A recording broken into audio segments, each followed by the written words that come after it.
কেমন আছো? আজকে করব শস্য পোস্ত ইলিশ। এই দেখো একটা ইলিশ মাছ নিয়ে এসেছি। এবার কেটে নেব, কেটে নিয়ে ধুয়ে নেব, তারপরে শস্য পোস্ত ইলিশ করব। হয়ে গেছে বন্ধুরা, এবার আমি ধুয়ে নেব। দেখো পেটের মধ্যে হালকা ডিম হয়েছে, বের করে নিয়ে রেখে দিয়েছি, ভালো লাগছে। মাছটা ধুয়ে নিচ্ছি, ছোট ছোট আঁশ থাকে এখান দিয়ে। ইলিশ মাছ বেশি ধুইতে লাগে না, হালকা ধুলেই হয়ে যায়, দুবার ধুলেই হয়ে যাবে, পরিষ্কার হয়ে যাবে। হালকা করে নুন হলুদ মেখে নিচ্ছি, একটু হালকা ভাজা করবো।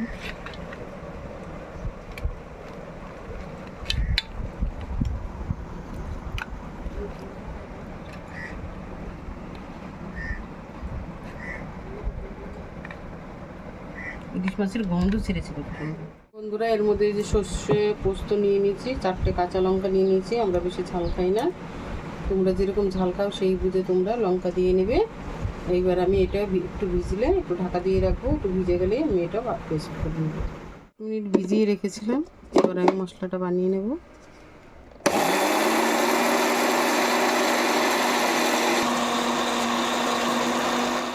পুরো গরম হয়ে গেছে, তেল দিয়ে দিলাম।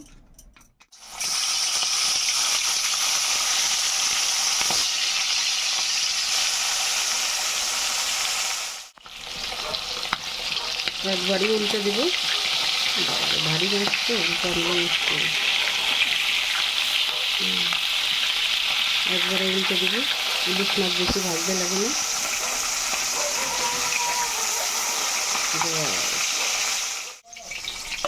ভাজা হয়ে গেছে, তুলে নিচ্ছি। বাকিগুলো ভাজা করে নেব। একদমই হালকা ভাজা করতে হবে, অনেক তেল বেরিয়ে গেছে। মাথাটাও ভাজা করে নেব, মাথা খেলে খেতে ভালোবাসে, খাবে।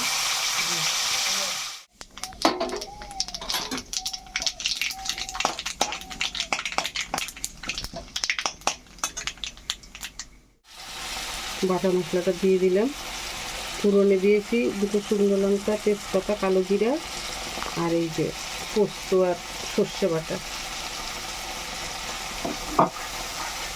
কালারটা কত সুন্দর লাগছে। এর সঙ্গে আমি সামান্য গুঁড়ো মশলা অ্যাড করে দিলাম, একদমই সামান্য।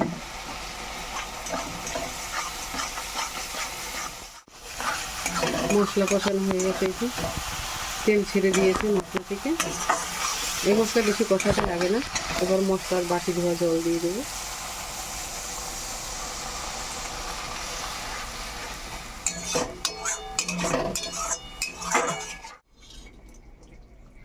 জল ফুটে গেছে, এবার মাছগুলো দিয়ে দিচ্ছি আস্তে আস্তে করে।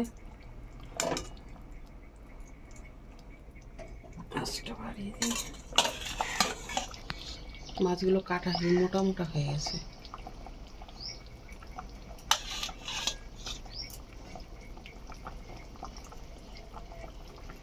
জলে ডুবিয়ে দিতে হবে, জলে ডুবিয়ে না দিলে মাছটা সিদ্ধ হবে না।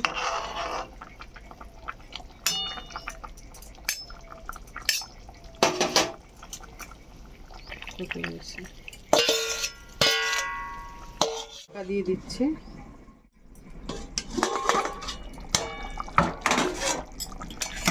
হয়ে গেছে রান্না। এবার আমি এর উপরে একটু কাঁচা তেল ছড়িয়ে দেবো, সর্ষের তেল, খুব ভালো লাগবে খেতে। তোমরাও দিবে এরকম, খুব ভালো লাগবে। সর্ষে পোস্ত ইলিশের ঝাল। দেখো বন্ধুরা, কালারটা কত সুন্দর এসছে। এবার হালকা একটু ঢাকা দিয়ে দেবো।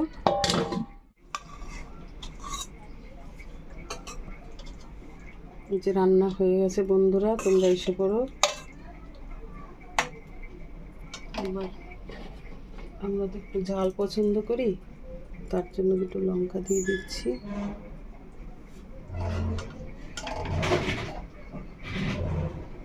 তোমরা বাড়িতে এরকম রান্না করে খেয়ে দেখবে কত সুন্দর হয়। লাইক কমেন্ট শেয়ার করবে। এরকম ইলিশ, সর্ষে পোস্ত ইলিশের ঝাল করে খেয়ে দেখবে কত সুন্দর হয়। Thank you.